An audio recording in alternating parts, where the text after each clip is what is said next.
Let's use the AirMoto Smart Pump. So we're going to use it on our car here to start. So we'll turn it on, and that's the last thing I use, so it still has those settings in it. If you push this button at the bottom that looks like a star, that will cycle through your different selections here, and it just kind of sets the PSI at a different point, and it makes it easier to cycle through and pick what you want to work on. So we're going to go to car here. Mine are at 35 PSI, so just tap the minus button or the plus button to get it to the appropriate PSI for the car and tire that you are wanting to work on. So for me, I'm going to get it down to 35. And now you're just going to screw it on to the car tire here. And it's showing me that this one is at 30 PSI, so I'm just going to hit the start button here. And that's it. I'm just going to wait here.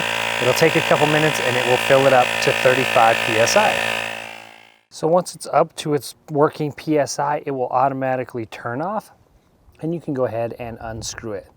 I will say just be careful because this part right here will be hot, so you just want to give it a few minutes to cool down before you completely take it apart. But you can go ahead and take this off, put the cap back on your tire.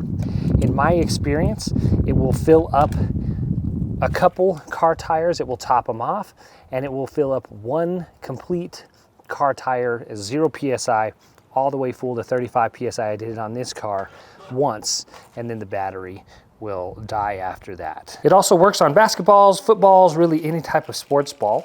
So you do get a couple different accessories here. The needle tip here is what I use for the sports balls here. So you just screw this in the top here. Once that's snug, I'm going to change the setting here. So I want to go from cars all the way over here to sports balls. Whoops, I went too fast. So there, one more, and that's the basketball.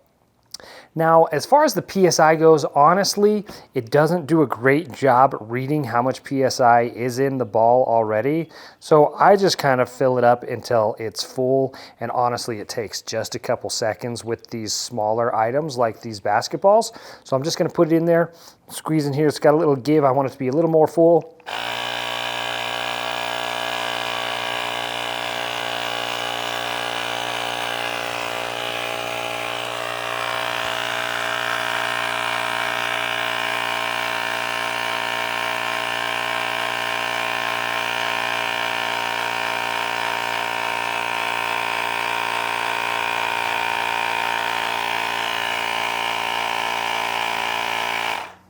So there, it's actually doing a decent job now here. So 3.5, you know, sports balls and things like this have a range anywhere from like 4 to 15, but that feels pretty good there, and it's got a nice bounce now.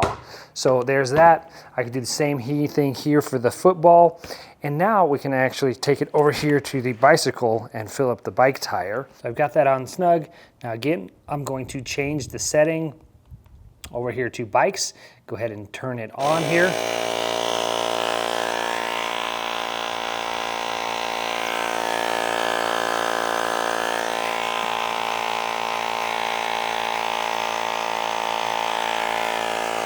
filling up nice and quickly. And that feels good. You can always check the tire and see how much PSI to fill it up to. Personally, I like the good old squeeze test, so that feels nice and good. Another thing here is it does have a deflate button, so if you do get too much in there, you can just press the button and it will let some air out. Push the button to fill it back up.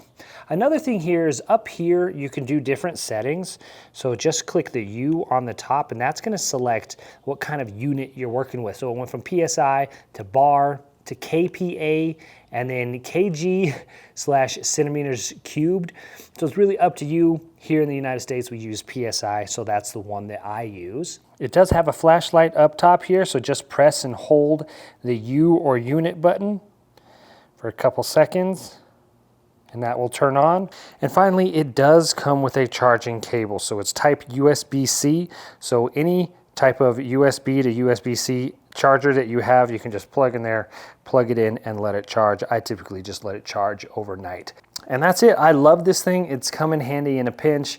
Come out in the morning, the car tire's a little bit deflated, just fill it up a little bit, and it has definitely got me out of a few pickles. But that is the AirMoto Smart Pump.